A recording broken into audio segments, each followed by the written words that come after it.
what's up, fam? Welcome back to the Two Goat Show. We're your hosts, Mariah and Steph. Steph, what's up? Happy Thursday. How you doing? Happy Thursday, Mariah. I'm feeling great because, my team is still in the playoffs. Our team is still in the playoffs. There's nothing but good vibes out here. Yes, ma'am. Yes, ma'am. Every week we're just okay. Are we gonna see each other for to get ready for next week's game? The nerves, man. But like you said, we're here for another week. The guys pulled it off. It was a crazy game to say the least. A lot of good, a lot of bad, and a lot of crazy media going along with it. So we'll get into all that. We do have a special guest joining us, Coach Dezi. So when she gets here, she will join us as well. We'll talk to her about there she is. We'll talk to her about some injury things going on, and then we'll get into the Lions game. And you know the deal. What's up, chat? Hope everybody's doing wonderful. Good to see you all. Coach Dezi, good to see you. How you doing? Good. How are you? Doing great. Like Steph just said, our team, is still playing for a championship. So all good vibes here. Excellent vibes. Yes, I am ready for it. Been ready for it. This has been all year, just as this has been the absolute expectation, right? Yep. A little nervous last week, but this is the expectation. And it's crazy, especially, we've talked about it all season, all off season, about the way things ended last year. Well, it ended in this, exact spot that we finally are getting back to. And, unfortunately, you don't just get to snap your fingers and the guys end back up at the NFC Championship game, like they had to put in a lot of blood, sweat, tears, work to get back to this spot. And they did it. So, looking good. Hope everybody's feeling good. We're doing great on an injury standpoint. So last time we had you on, we had about 55 injury questions to ask. But this time the only person we have on the injury report is Debo at this moment. So, and he's trending upward. So we're looking good, but we still do have some injury things to talk about. So let's start there. Let's get those out of the way, and then we'll get into the games after that. Steph, what you got? Well, earlier today, we did learn that Deebo Samuel was limited participant in today's practice. And there were some videos of him catching the football. I guess that's a pretty good sign. Yesterday, he was just running. How much does this injury, I guess, we don't even know the specifics. It seemed intentional that Kyle left out, I guess, the specifics of it. But how much with a shoulder injury does that impact your mobility? It depends on what we're looking at here. I mean, I was super optimistic based on just putting together clues from last Sunday. I was kind of like a super sleuth and just went back and looked at the stuff, because I was like, I'm not concerned. And I was actually impressed with myself that I wasn't concerned. And then I kind of put it out there that, hey, guys, they said no fracture. I'm totally excited and ready. Think it's going to be completely good to go. And I guess I shocked a lot of people. My Twitter just blew up, and all of a sudden they were asking me on a different podcast, well, we got to have you on the pod on Monday. You got to talk about this. And I'm like, do I? So I was just really surprised. So here's the clues that kind of brought up and settled me down, I guess. Look, these are the clues. So number one, of course, just to go back several months, right before our bye, he had this injury. I believe it was the Cleveland game.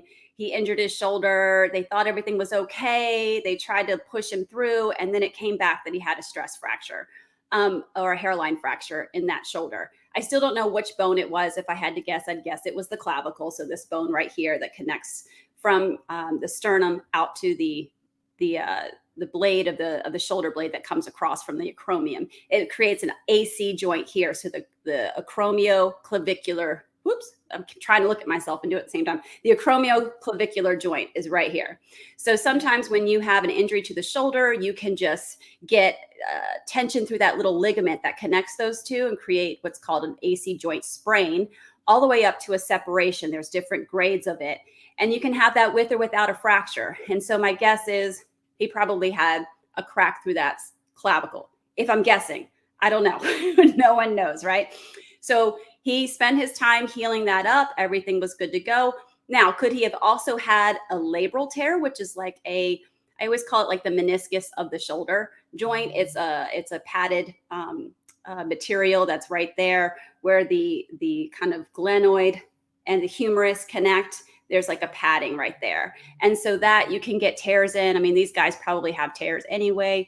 Did he jolt something in there? I don't think it was a tendon issue or tendonitis.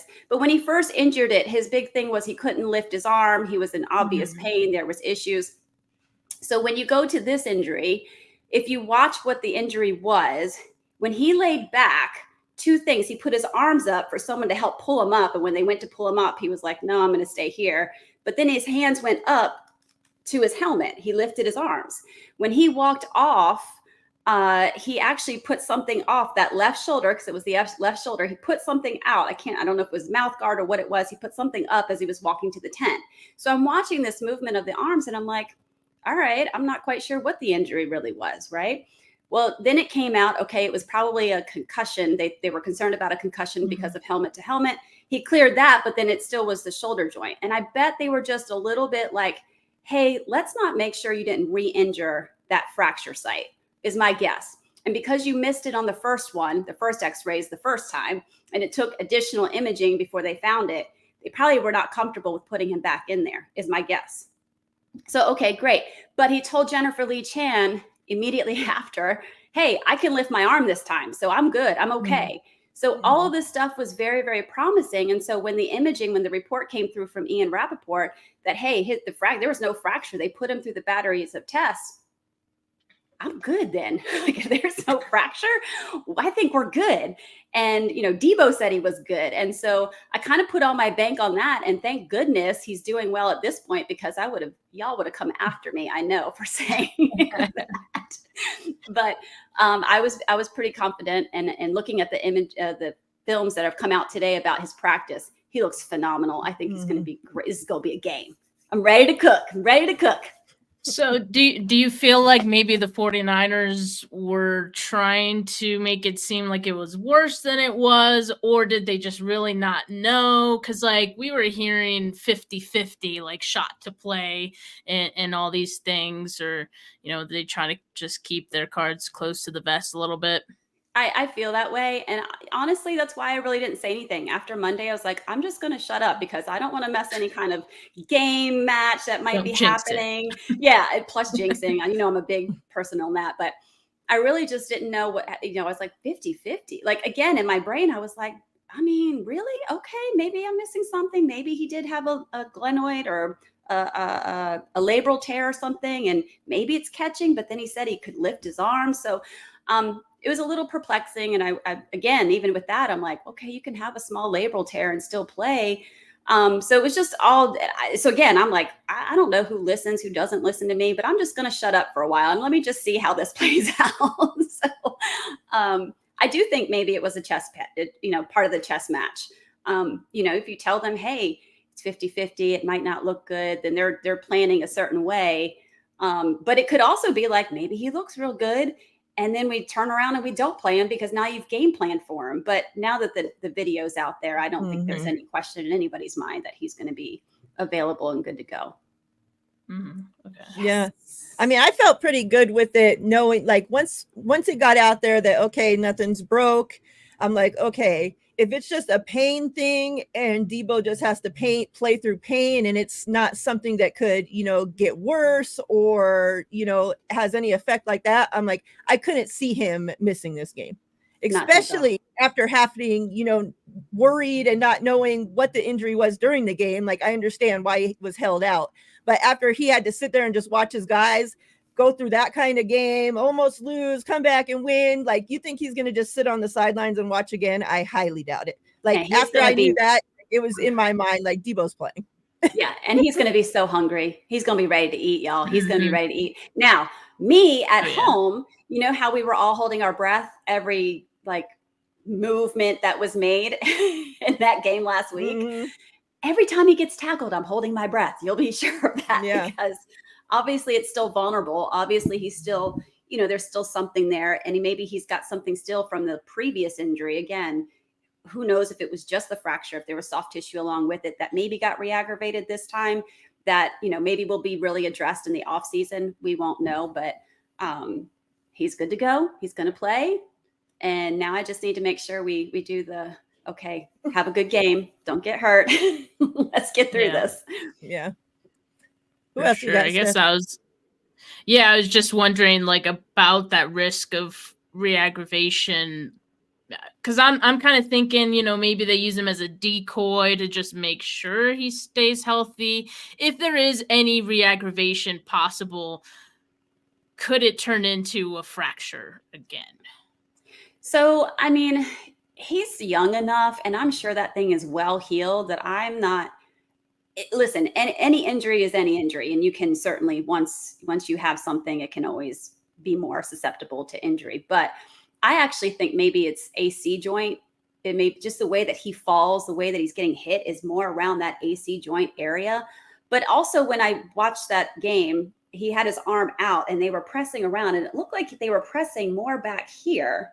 So I don't know if that maybe was where his fracture was coming off of the acromion from the shoulder blade. So it's really peculiar. I don't really know. I'm always fascinated by it, but the way that he falls, he's gotten a number of injuries over the course of the couple of years. And again, like you said, last year, I mean, I was talking about I was doing like a clinic on all the different injuries, but this year, not so much. And I'm proud of it and I'm happy for it. And I don't want this to be the time for it. So we're just going to keep all those bad juju vibes over there. They're going to stay over there. Yeah, totally good with that. I guess we're good on the 49ers side. I think we're feeling very optimistic about Deebo Samuel, so we don't need to spend too much more time on that. But the Lions are dealing with a couple of injuries as well. We already know that Jonah Jackson probably going to be out in this game. I don't think he's officially been declared out or anything, but it's not looking too good for him. And on the other side, or right next to him, rather, you have the center, Frank Ragnow, who's dealing with a knee sprain and an ankle sprain. He gutted it out last week, and I think he's going to gut it out again. He hasn't been practicing, but there's a reason for that. He doesn't need a practice, and they're probably just keeping the swelling down. But when you're dealing with two injuries, and I assume maybe it's wrong for me to assume it's on the same leg, but when you're dealing with two different injuries like that, how much could that impact the mobility or the strength of an offensive lineman? Because they need that strength to anchor, right? Correct. Yeah. I mean, it definitely is going to play a factor, and it's still very acute, right? We're not looking at maybe 4 or 5 weeks out. This happened just last week. So I'm actually trying to look up now to see if it's on the same side or if it's different sides, different legs. Sorry. But yeah, I mean, it's super important. If you remember, Eric Armstead had something similar. So last year it was not his ankle, but it was his foot and his knee. Even this year it was his foot and knee at one point. And you saw how that kept him out. So it's vital. It's vital. That's all I can say about that. But guess who he's going to be staring down on the other side? And they're not going to give him any kind of breaks. So it's so funny. The Lions fans are such great people, and it's such a great story. And I hate to be, kind of callous about it all, but it is what it is. We've been through our injuries. And if we capitalize on it, it's part of the game, right? So yeah, it's the world balancing itself out, I think. Yeah. Yeah. We're finally getting a return. The fact that he came back last game and even played through a double sprain, we know, depending on, if it's a high ankle, low, different, but we've seen ankle sprains just alone hold guys out for a number of weeks, and to have a knee sprain then on top of it, and him just be like, okay, well, probably during halftime, whatever, shot him up a little bit and throw me back out there, man, you got to be a tough SOB to be dealing with that kind of stuff and playing on the line, like you said, such a vital part, especially of that offense.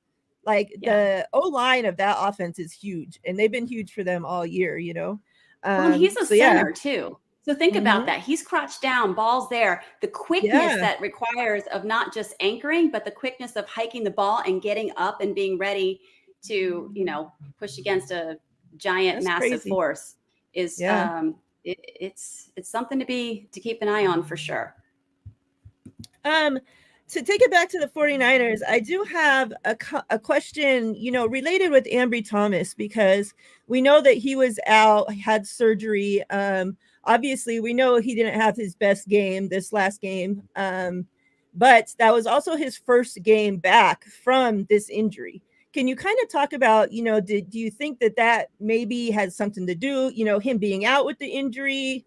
I know a lot of people just want to kill him. It's cut Ambry, all this crazy overreaction. But like, if you stop and actually think about it, like, he was out a few weeks, he had surgery, it's on his hand, a hand that he has to use, like, and I believe it's his dominant. About, like, what he's kind of going through in that situation over there.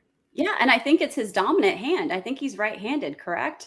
So I mean, think about that. When we're handed, when we're dominant on one side, we're greater flexibility, it's greater strength, it's all these, that's your best side. So now you come back, that's somewhat compromised. And I believe where it was on his hand, it's going to affect his grip. So trying to tackle, trying to grab things, trying to even catch a ball might still be painful. Of course it's still going to be painful. I think he's only this like his third week out. Yeah. So, you've seen how some of those balls are thrown, and these are serious quarterbacks. These are not, these balls are getting hurled. And if you're trying to put your hand in the middle of that hurts. Fun fact, the most sensory neuron endings on our bodies is on the palms of our hands, the soles of our feet, our mouth, and let's just say our unmentionables. So anything that, that's why things when we get, bit or something hot burns us, if it's on our hand, it's way more painful than it would be if like our tush did it or our thigh or something like that. We have more sensory endings there. So it's very painful to have surgery on a hand, on the bottom of a foot, anything like that. So we do have to give him a little bit of grace. For him to even be out there is pretty impressive. Yeah. Great question. Well, thank you. I kind of come up with good questions every once in a while. By the way, can I just give you guys some love? Like I messaged Steph, I'm like, you guys have been everywhere. Like I can't get on X, I can't get on YouTube, I can't go anywhere without seeing beautiful faces of Steph and Miriah just giving their takes. You guys got great content, very, very smart, representing us women so well. Thank you for all you do for all of us Niners faithful. So just wanted to throw that out there and give you guys thank flowers. You so much. Yeah, it's not Valentine's Greatly yet. Appreciate it. You make us sound way more awesomer than we really are, but we'll take the flowers anytime you want to give them. Listen, this is like the two goats. I'm like, okay, if they're the two goats, am I like the baby sheep or like the baby lamb or something? Like whatever you want to be. One more thing, I think, two more injury things, quick ones. One is Armstead. And kind of the same situation that, little like with Ambry, we know, but he was out 7 weeks. I was listening to him talk to the podcast with him and Richard Sherman. Really great. If you guys haven't listened to it, make sure you check it out. But yeah, he had said that he had been out 7 weeks. So, you're coming back into the game, a game that's so high, everything, right? Like everything on the line, and you're getting thrown back into the action right then out of all games. And then people are just expecting him to come back and be Eric, right? Like there's no time to get ramped back up into anything. And he didn't have a great game, but it's not like he was an area of concern either, I wouldn't say. But what do you think, moving forward? Can we expect, maybe more Eric back this week? Where do you think he's at with what he's dealing with? Well, something just entered my mind. I want to go back real quick to Ambry Thomas. Did you guys listen to the Coach Wilkes talk today? Mm-hmm. It was interesting how he mentioned he was like, oh, we got to get him over the wrist. There's Yeah. something up here too. I meant to mention that because my ears perked up when I was like, oh, so there's still like some overcoming the injury mentally too with that. So that's a sidebar. But back to Eric Armstead. So so excited to have him back. But yeah, I mean, imagine being off of just our jobs, right? Our desk jobs for 7 weeks. Imagine us not doing it. And then one day showing up and we just got to jump in, right? It's a lot. And that's not even a physical part of it. That's the mental side of it, right? So it's a lot to expect. And listen, we're 49er fans. Our expectations are probably higher than anybody else's in the NFL. Maybe Chiefs fans, right? But we have high expectations. Our team has been so productive over the past few years. And we know we have a team that can get us there and lift up our number 6. So I mean, I think he played above my expectation, to be honest. I didn't even expect him to be out there as much as he was, but he's needed. He's a piece that we need of that defensive line. And according to Fred Warner, this defense is ready to shut down some Lions. I mean, they're like, I think he said something like 3 points is all they're going to allow or something like that. I mean, he put it out there. So I'm okay with that. That sounds good. Well, he said that as long as the offense scores 3 points, that's all that they will need to win the game. Yeah. That the defense will do. Oh, is that what he said? So. Okay. All right. I heard 3 and I was like, well, I'm okay. I'm always so high on the defense. You guys know me. I just love defense. So real quick, chat, we appreciate all of you, even you, Trisha Miller. While you're there, make sure you hit that like button and subscribe. Yeah, and we can put whatever slogan we want as our name title, but thank you for trying to be the slogan police. We greatly appreciate you.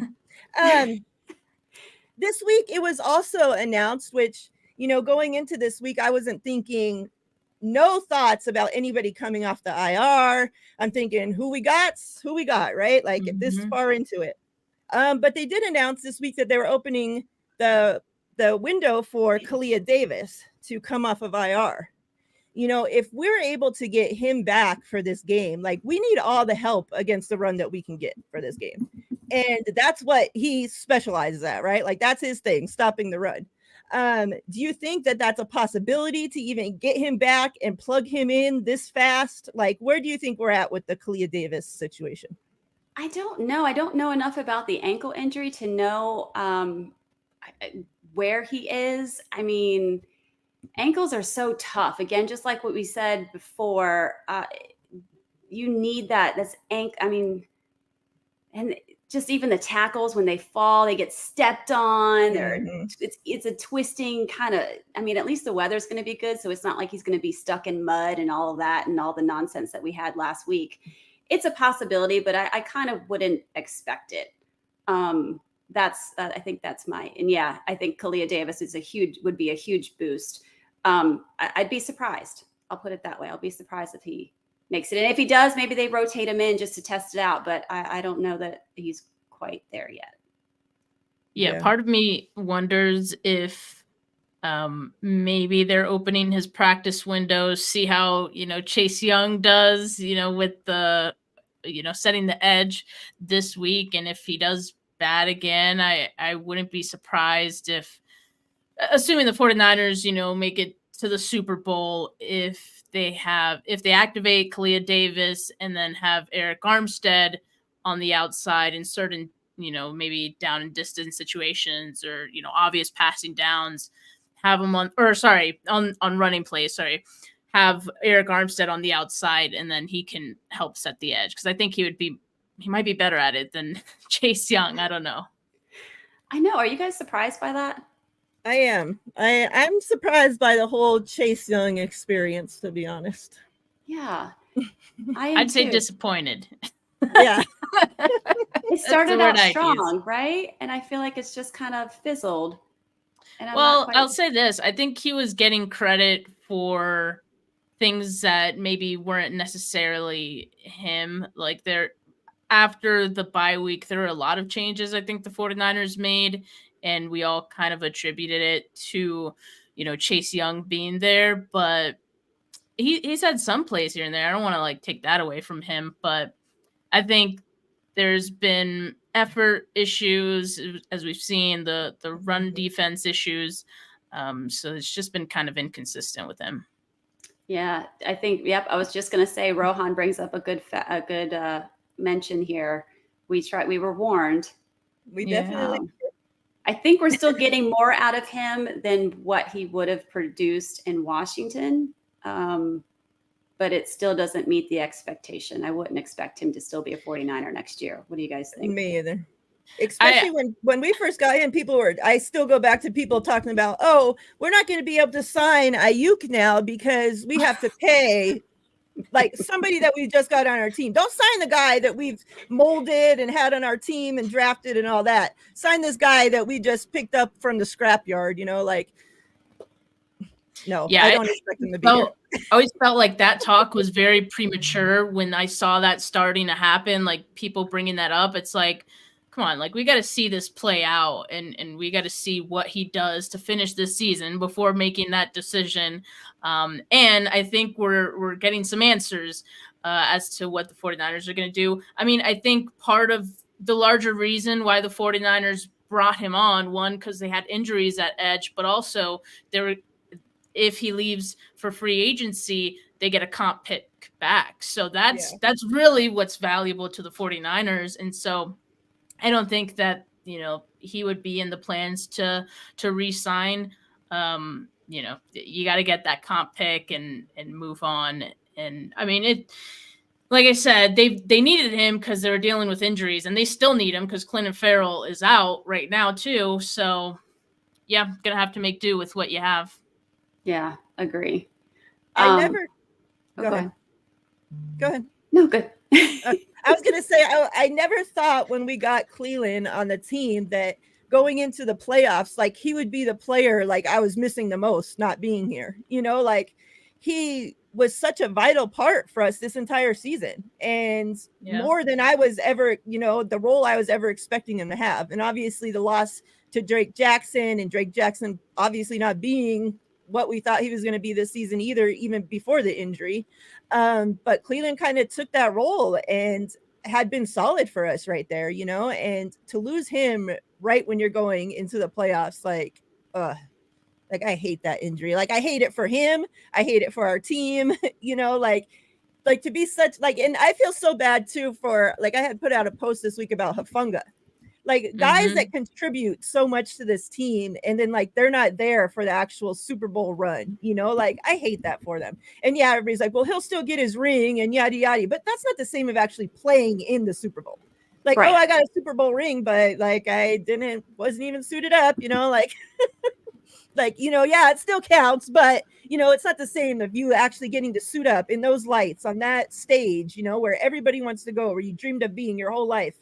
And to be such a part of our season, and it's you get almost there and it's sorry. Yeah, the worst part of this sport obviously is injuries, I swear. I know. Huff is one of my favorites too for this team, and I miss him. I still miss him. That secondary, I still feel like we're not organized back there. There's still some, I don't know, miscommunication. Something's going on back there. It's just it's that piece. I was worried when we didn't have Jimmy Ward anymore, and I was like, who's going to fill that void? And then in comes Huff, and it was just beautiful. And then, we're so hungry this year, and then it's no, seriously. Yeah. So definitely miss that guy. I think it was David Lombardi earlier this week that posted the defense's splits with and then after Hufanga. Yeah, I'm looking at it right now. So weeks 1 through 11 in defensive EPA per play, the defense was number 5 overall, number 5 in the pass, and number 28 in the run. Weeks 12 to now, so post Hufanga, they're overall number 22 in defensive EPA per play, pass number 18, run 22. So run slightly better. I don't know how that happened. Also, it doesn't feel like it, but you see the difference in the overall and then the pass defense EPA. That's a pretty big difference. And so I don't think I had really realized how much Hufanga being out hurt the defense, but that's definitely looking at those numbers pretty eye-opening. What's up, Gammon? Before we get into the games, let's break it up here with Gammon's question. So speaking of hungry, which I am hungry. My wife just went and got me food, so it's sitting over there. I'm smelling it right now. What is your favorite food? What you guys got? Pizza. Oh yes, I love pizza. I was just talking about this earlier today. It's pot roast. Is that weird? That is weird. Yes. Yeah. I was like, if I ever Different. like am like on death row and they're like last meal, it's pot roast.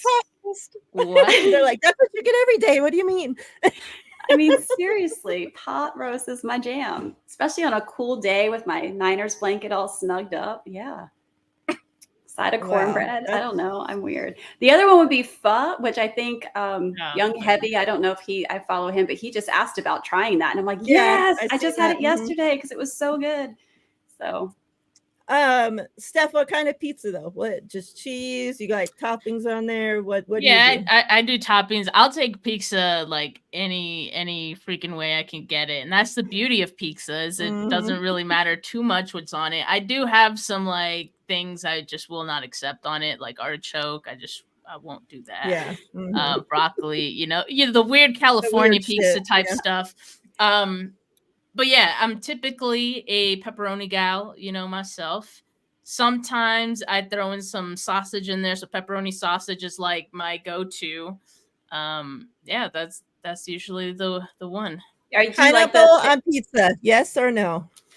I used to be against it, but these days, like, I don't mind it too much because my girlfriend likes Hawaiian pizza, so I have found that to be good. Okay. Yeah, people are down with the pineapple pizza. I'm down for that. I like it too. Do you like thick crust or thin or wood fired? I hate thin crust. Wood fired, it has to be like perfect because I don't like tasting like the burnt parts. Like it changes the flavor entirely. I like pan personally. I like pan pizza. That's the best with the crispy like edges. Yeah. Miriah, what's yours? Now you guys getting me hungry. Well, first, let me tell James that this would be probably one of the pizzas I would not eat out of all of them. Pretty much pizza like with just no veggies. I'll peel off anything. Like I'm good with just cheese. Extra cheese, I'm good. I do pineapples. But yeah, I don't know. I hate vegetables regardless where it's at. But my favorite food is definitely Mexican food, pretty much Mexican food. My wife is part Mexican, so we definitely have great home cooked Mexican food in this house. And if I didn't say, like, pretty much anything she makes, like, I'm really spoiled that she's an amazing cook.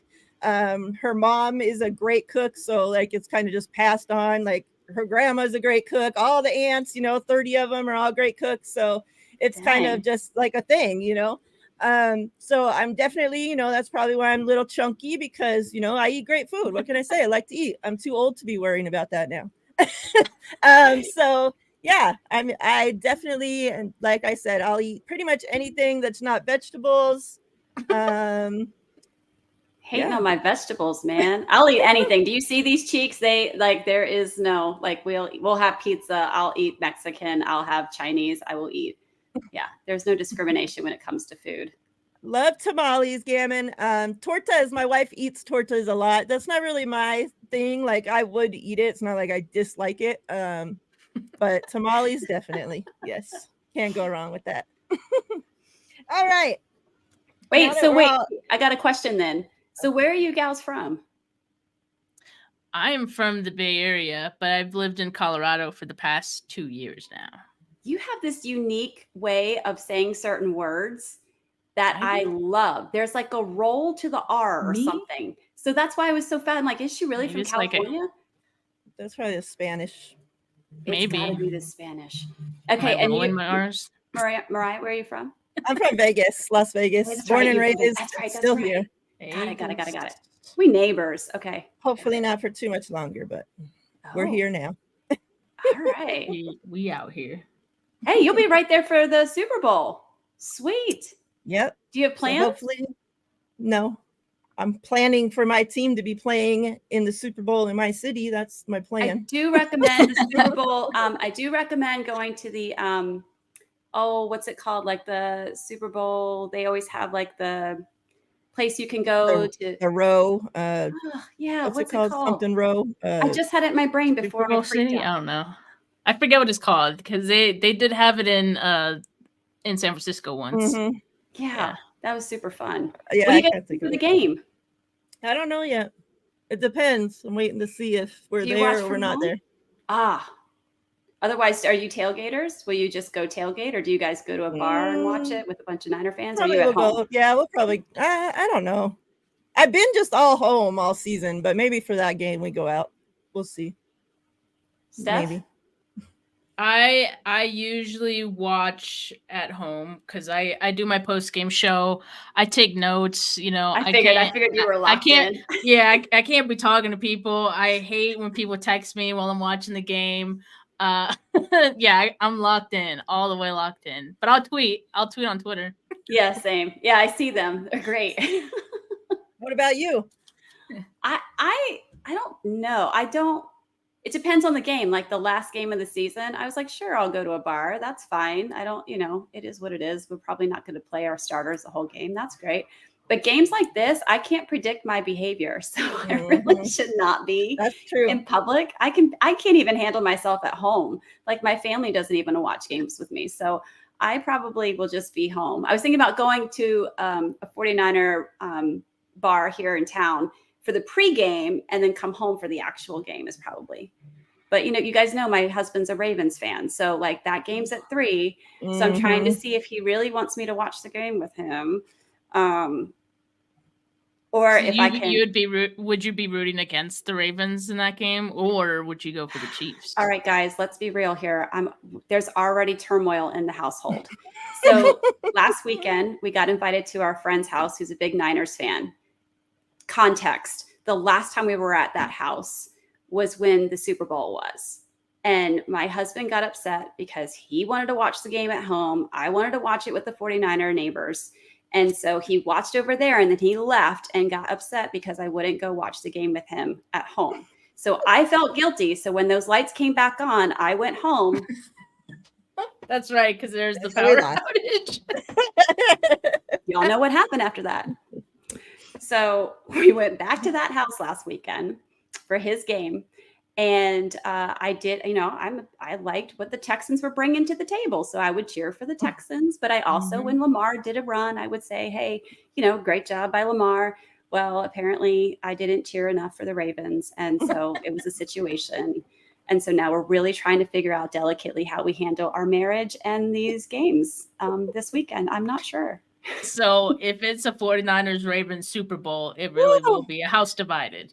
I really need people to pray for us. Like, I am not even kidding you. I think we had to go to counseling after the last one. So probably because of me. It's probably me. It's me. I'm the problem. It's me. So we'll see. I'll keep you posted. But was that a little ode to Taylor Swift there? Is that a little I didn't unintentionally, but I guess so. Like secretly rooting for the Chiefs. Also, I grew up in Baltimore, so I'm just the enemy all the way around. So that's why I hang with my 49er folks and stay on Twitter and hang with my people. Then I don't have to worry about it. Since we're already talking about Ravens Chiefs, let's start with that game. Who you guys got winning? I know you say you want, who you really going for, Dezi? I know, regardless how your husband's feelings, who do you think is going to win? He's not watching right now. Oh, it's being recorded though. I'm really, honestly, I joke around about this all the time. I actually like the Ravens. Lamar went through hell last year, right? To get that contract. I actually love Mark Andrews. That's why he was on my fantasy team. J.K. Dobbins was on my fantasy team. I think was it you, Miriah? I texted or messaged on X, like, seriously, every player that got injured this year was on my team. So you guys know I love defense, and they have a gnarly defense, and I love Harbaugh, and I do like that team. So In fact, I like Lamar. My husband doesn't even like Lamar. So, I know, right? I'm kind of just, not that I don't like the Chiefs. I'm kind of over that. But also I'm worried about my marriage. So, I'm okay if the Ravens win, is how I'll say this.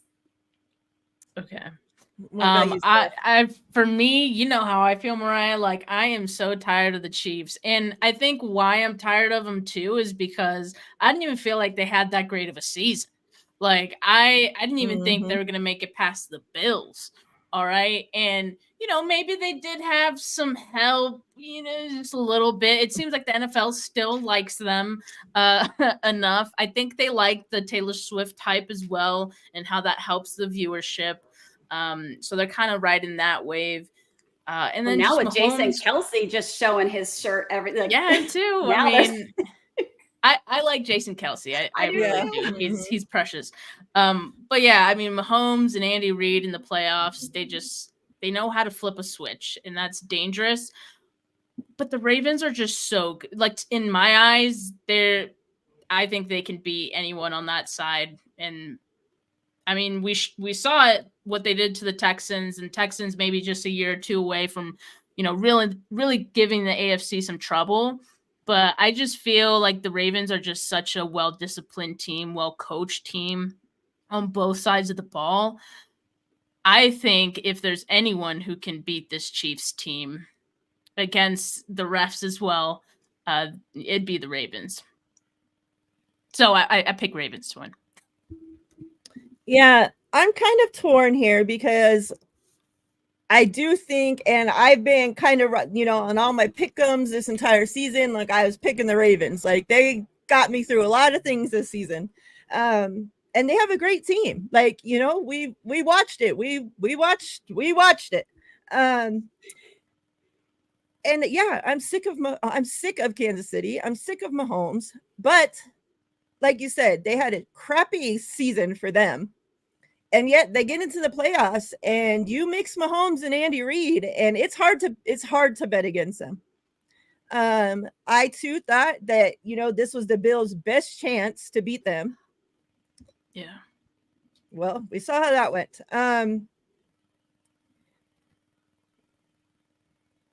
It's going to be a hell of a game. Let's just say that. My heart wants to pick the Ravens. My brain tells me don't bet against Mahomes and Andy Reid till they show me that they're not that anymore. And I mean, I can only go by what I've seen, and somehow Mahomes just fucking pulls it out. Like, you think that he's down, you think that everything's over, and all of a sudden here he comes, and it's just crazy. Like, he don't have to have a wide receiver catching a ball, and somehow he manages to win the game. Like, amazing. Like Houdini over there. So yeah, like, I mean, to just, not take this shitty way out of it, I'll just say the Ravens. But like you said, if there's a team that could take out Kansas City, it would be the Ravens. I also think that after the season the Ravens just had, and being the number 1 seed and home field advantage and all that, if there's a team that can take out the Ravens, it's Mahomes and Andy Reid and the Chiefs. That's fair. So I'll say this too. Like, I've thought about it, and the NFL already looks pretty bad, and it's embarrassing how when Lamar there was all this talk before Lamar got his deal, and I don't know if it was like trade talk or anything like that, but all these teams came out and were like, we're not interested in Lamar Jackson. It's like, what are you talking about? Like, he's like one of the most elite quarterbacks in the entire league. What do you mean? Like, you don't want to look into him? And maybe, like, even the 49ers could probably be in that conversation as well. There's so many teams who is just baffling how they weren't interested in him. And it all goes back to like this theory, like all the owners like came together and were like, no, we're shutting this down because Lamar was doing something good for himself and betting on himself. And they didn't like that. So they all kind of went against him last offseason. So they look really silly right now, seeing as how the Ravens season has gone, seeing how good Lamar has looked. He's always been good, but like I think even more so. And if they go to the Super Bowl and they win the Super Bowl, that'll look even worse on the NFL. Everyone's going to be bringing that back up. And I don't know if the NFL would want that if they can control it, if they can help it. So I know Lamar's mom is going to be celebrating big.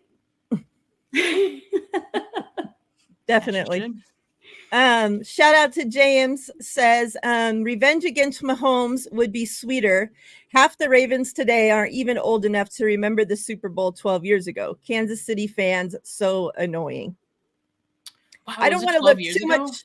Yeah, it's crazy. I don't want to look too much further ahead because obviously we got to beat the Lions first, and that's the task at hand.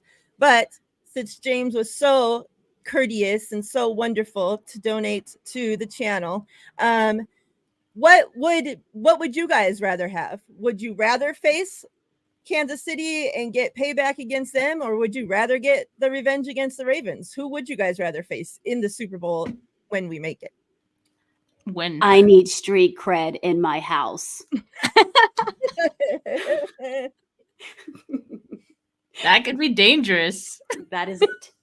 I'm tired of his bullshit. Trying to hear what this Ravens did to me. So there you have it. There's my answer. Okay. I mean, for the 49ers, it's revenge either way, right? If they were to be either of these teams. So I think like it would be sweet either way. I know like there's a lot of different players on that Ravens team than there was 12 years ago. Same coach though, John Harbaugh. So there'd be some satisfaction to that. But I think there'd be a slightly more satisfaction to Mahomes just because that was the most recent. I think like there's maybe only like 7 or so 49ers who are on that team, that Super Bowl team. So at least there's some players who remember what it felt like to lose in that game. And so I'd want revenge for those guys, I think. And they were so close. They were so freaking close. Like it hurts me. It pains me so much how close they were, and they just, couldn't get it done. So yeah, I think that would be the sweetest revenge. So I'd say, Chiefs. I'm gonna go the Ravens because at the time, like I literally cried tears when we lost that Super Bowl. Like broke my heart, ugly cried tears. The loss to Kansas City, like I thought for sure that 49ers team was going to win. There was no doubt in my mind that we would lose to the Chiefs. But like that loss, I don't know if it's because I had COVID at the time or what, but I was just sick. I was just over it. Like I just turned off the freaking game and went to bed. Like, of course it hurt. It still hurts. Trust me. It still freaking hurts. But in my heart, the revenge that and I want to beat Mahomes. Trust me, I want to beat him. But the revenge would feel so much greater for me to just beat the shit out of the Ravens because screw them all. But I want to beat them both. Right? Somehow, if we can come back to the Super Bowl next year and beat the opposite of whatever one, then that'll be great. Yeah. All right. Let's look forward to this game. Big game. A lot. Well, actually, before we get into that, let's stop on Brock Purdy real quick. A lot of hate. Let me get this off my face so I could actually see here. A lot of hate on Brock Purdy this week because of the game he played last week. Yet it wasn't just him, right? The whole team played last week.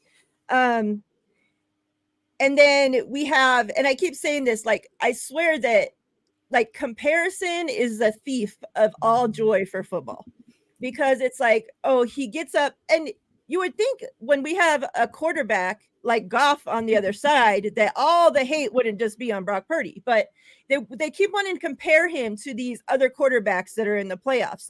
Compare him to Mahomes, compare him to Lamar, compare him to Josh Allen. Why can't we just let the guy that's in his second year of being a quarterback be a quarterback?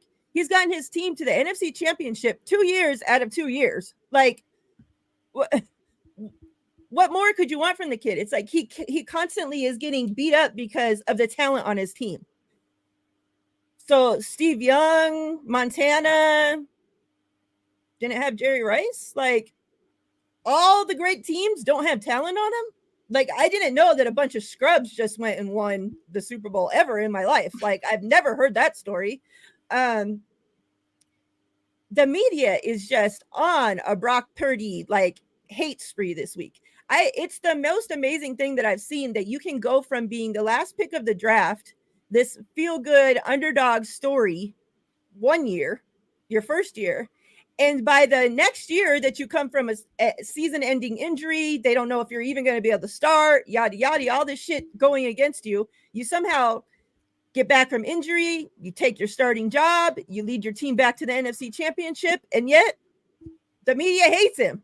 Like, it's the weirdest thing to me. What do you guys make of all this hate against our quarterback? We'll let Dezi cook first. Well, first, I want to say I showed up with my Brock Purdy t-shirt. So this is when he first got in. And this was when he said Brock at quarterback. That's awesome. This is my custom shirt from that year, because I have been riding the Brock Purdy train since the jump. I love this kid. And one of the things that I loved the most about him was that he was so solid in who he is. He is strong in knowing what he is capable of, what his purpose is. And there's no breaking that. And I was like, this is a kid that can handle pressure. And that is, I think, part of why he executes so incredibly well on the field. He does it. He knows he doesn't have to be Josh Allen. He doesn't have to be Patrick Mahomes. He doesn't have to be Lamar. He has said it to us over and over again. I just need to do what the coach is telling me to do, period. That's also what makes him an incredible leader and team player. So I don't really care what the damn media says. If we're winning, that's my damn quarterback. And keep his name out your damn mouth, because period, it's not your team, right? Mm-hmm. So period, like, I just block the hate is really what I'm trying to do right now, because that's not, it doesn't even matter. Everybody's got assholes, just like everybody's got opinions, you know. Guess what? Keep that on that side. I love my quarterback. I think he's the right fit. I think this is the perfect match for Kyle Shanahan, and everybody on the team loves this kid. I mean, the way that Trent Williams treats him just is like warms my heart. My mommy heart just gets all warm and fuzzy, you know, and I'm like, oh, you know, look at that. It's just fantastic. And that's exactly Marco. He came back from a season-ending injury. The kid, this is his first full year post that. Like, it blows my mind. By the way, shout out to his doc. Like, can we all just give a round of applause to that surgeon? Bro, we are thankful for this season because of you. So that's my like 15 seconds on the soapbox. I'll pass the mic to someone else. But that's my damn quarterback.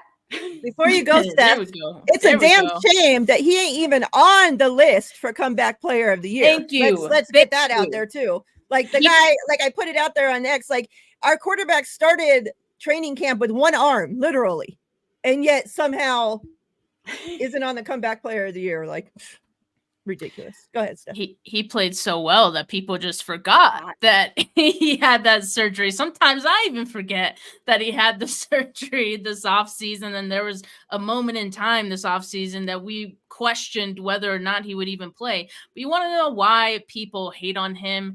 It's because, I mean, they want to be right. And they've been wrong about him this entire time. There's a lot of people who think he's just a fluke, who think, oh, this is just some Linsanity run. It's going to end at some point. The other shoe is going to drop. People, it's been like almost 2 years at this point, and it still hasn't happened. So at what point are you going to admit that you were wrong on him? Well, a lot of people are going to continue to hold on to their beliefs on Brock and look stupid in the process. And I actually can't wait for it. Like, give me more. Give me more hate of Brock, and because I want more people to look stupid when he proves all these people wrong. And it happens like every single week. And the movement of the goalposts is just insane. To me, that makes it even more clear that they're setting unrealistic like standards and expectations on a 2-year quarterback. Like, when did we ever start doing that? I see first round picks who should be getting all of those expectations, who should be getting all of those comparisons, right? All those things, they get let off the hook. And for what reason? I don't really know. But the mystery relevant kid who was at one point for everyone this awesome underdog story. I know for us 49er fans, he still is. But I think a lot of people got tired of the Brock Purdy talk. And sorry, my cat's feeder just went off. But I think a lot of people got tired of it. And when it got to the point of MVP conversation, I think it rubbed some people the wrong way too. And so they're kind of projecting that onto him too, even though it's not his fault that, people had him in that conversation. Mind you, he had the stats that deserved him to be in that conversation, but people want to put that on him. So it's ridiculous all the way around. And I just hope they look stupid at the end of the day. The one that like I'm all for like ignoring it, shutting it down. But when you get paid millions of dollars to talk about football for a living, and you get behind the mic this week and say the single hardest thing that you had to do this season was lie about Brock Purdy being an MVP candidate.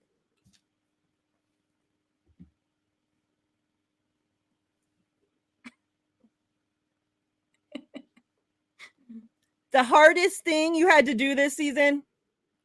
Then why did you fucking do it? Yeah. Right. That was a business, say whatever you gotta say. Like, what?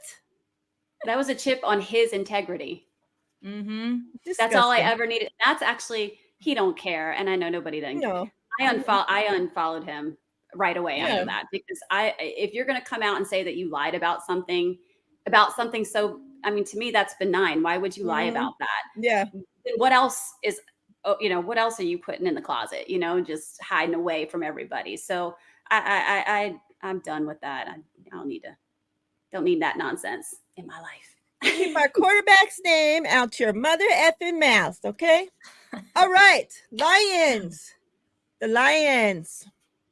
How you guys feeling about this game? How you guys feeling after the performance you saw from our team last week? How you feeling that they can come back from that?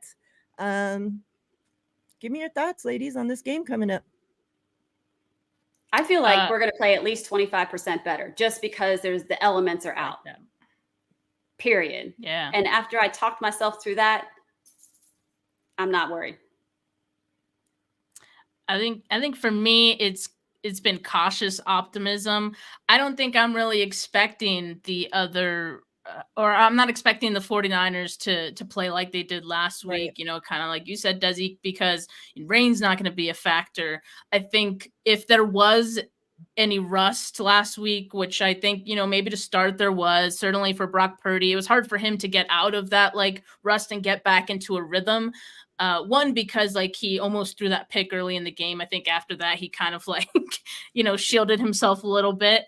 And then also I think the rain, kind of hindered his confidence on some throws too. So he was kind of thinking about it a little bit more. So that alone, and also not to mention the defense was slipping. So that alone, just the rain not being a factor, I think is huge for the 49ers. And they're going to be at home again. They have one extra day of rest than the Lions did going into this week. And the Lions do have to travel. So that's probably at least half a day extra of less rest for the Lions in that regard. And, I just think the 49ers, them being back where their season ended last year, I feel like there's a different feeling in this game for them, and they kind of know what they have to do. As far as the defense, Jared Goff, you know who he is. This defense knows who he is. And when you hear Nick Bosa talk about Jared Goff earlier today, I think it was kind of clear. Like, they know he's the same guy. He's just shielded behind this awesome offensive line, but that offensive line has some injuries. So I think they feel like there's going to be an opportunity for them to get after Jared Goff. And if you get after Jared Goff, it's going to go a lot better than it did against Jordan Love, because Jordan Love was just completely unfazed by any pressure. Jared Goff is not that guy, pal. So for that reason, I feel good about the 49ers. But of course, I also think it's going to have to come down to the run game. So defending the run game, like, they have to be better at that. They have to. And if they are, I feel very good about this game. Yeah. Real quick, Marco says, is it weird that I'm a huge Richard Sherman fan now? It is definitely not weird, because I love Richard Sherman.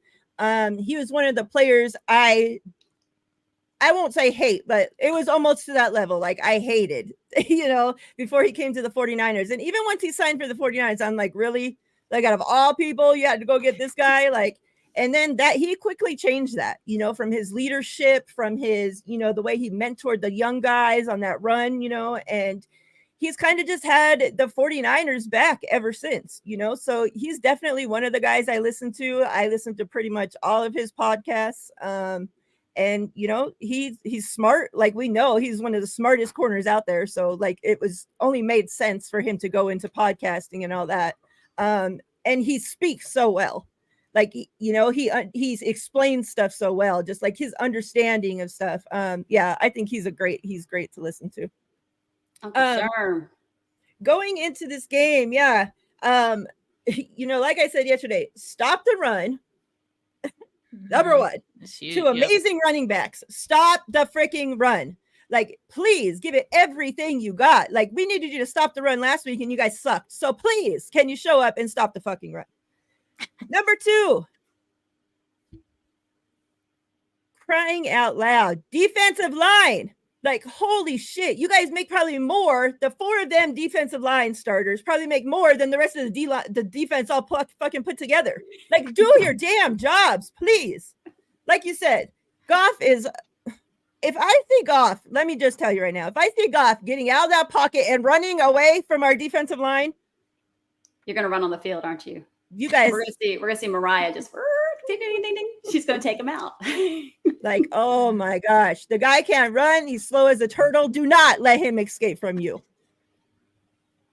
So you think they had a hard time last week because of the ground? I mean, we saw Mooney slip. Oh, yeah. I mean, we saw slip, especially in the line, half. Right? The line's got to be slipping too. So I mean, I just think they're going to be at least 25% better. I mean, I'll say this. If they're any worse, we lose the game. So they got to get better. And then obviously, like, Ambry, like, I know you're coming back from injury, but my guy, just don't get the fucking penalties. Like, once they go after you once and you give them that PI, if I'm the quarterback of the other team, I'm throwing at you every chance I freaking get. You're either letting the guy catch the ball or you're getting a PI. So, like, if he comes in and struggles, don't let him stay in the game and struggle the entire game. You're going to have to pull Diamador Lenore out of the slot, put him to the outside, and pull what's his nuts into the slot. But don't let Ambry cost us this game and struggle the entire game again. Like, if you see that he don't have his confidence, that his injuries holding him back, that he's in his head, whatever the case may be, if you see him struggle early, fix it. Okay? Offense, do your fucking thing. 30 plus points, be the offense that we know you can be. Like, and obviously, we know that the game plan last week was so heavily involved in Debo. So to lose him early was terrible. We saw it. Like, we got Juwan Jennings in the backfield. We got Ray running the wrong freaking route in the wrong spot. Like, our quarterbacks having to yell at him mid-game, like all this shit going wrong. And even George Kittle said, yeah, that was a heavy Debo game. Like, we were expecting him to have 300 yards, 3 touchdowns, heavy Debo game, like, so hopefully this week, whatever guy the game plans revolved around, we don't lose early. And the offense can just do their thing, like,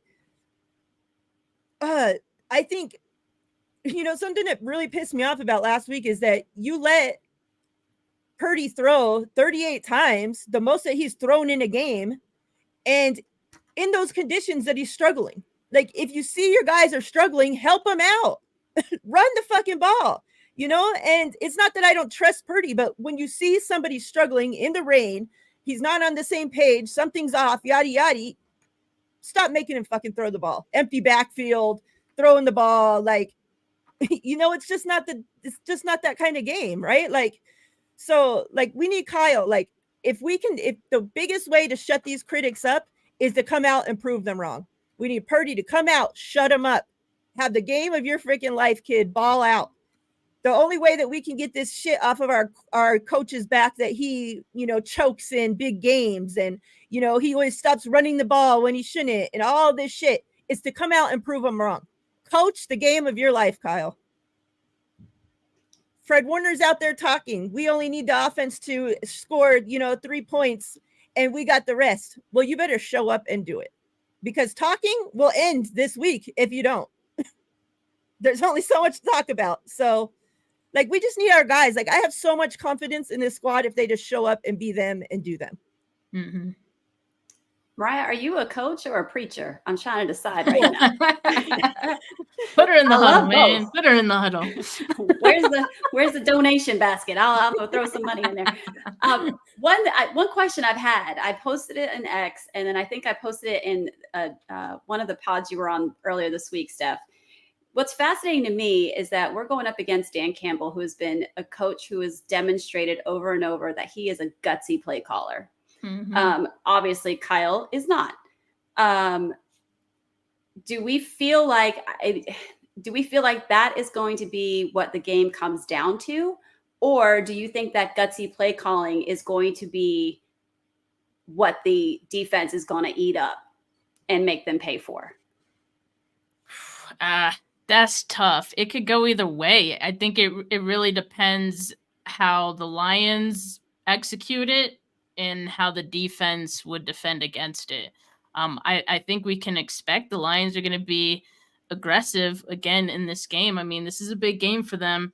And I think based on what Kyle said, though, like he probably does have the confidence in his defense to turn those aggressive moments for the Lions into positive plays for the 49ers. And I mean, the momentum can swing on, if you're aggressive, the momentum can swing and it can swing the wrong way. Like if you're the Lions and you don't execute, it can swing the wrong way. So that's why like Kyle was like, I don't think that's why Kyle is like as aggressive as, you know, the Dan Campbells, because he kind of looks at it that way. Like, well, what if it goes wrong? And what if the other team gets all this momentum?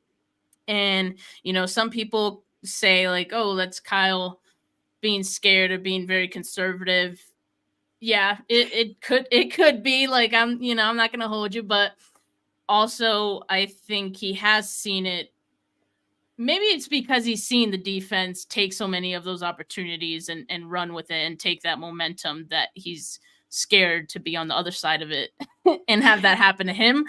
I don't know, but yeah, I can be sure there's going to be a moment like that in this game, and it's going to be Dan Campbell being the aggressive one, and the game could come down to one of those moments. It really could. I really hope so. I really hope not, because I don't want to be like sick to my stomach and stressing out this entire game, please. Like, I mean, it's hard to say, right? Because it could go anyway. Like, you just hope at the end of the game that you're on the right end of it. And I think that's all you can do. Like, they know it's coming. You know, he's going to take shots. You know, when he gets in different situations, you know, be ready for it. They need to stay loose. They need to stay loose. Like, they were so tight. And I think that was also a big nick to when Debo's out. You know, I feel like him and Trent and Kittle can help lighten the mood in the huddle.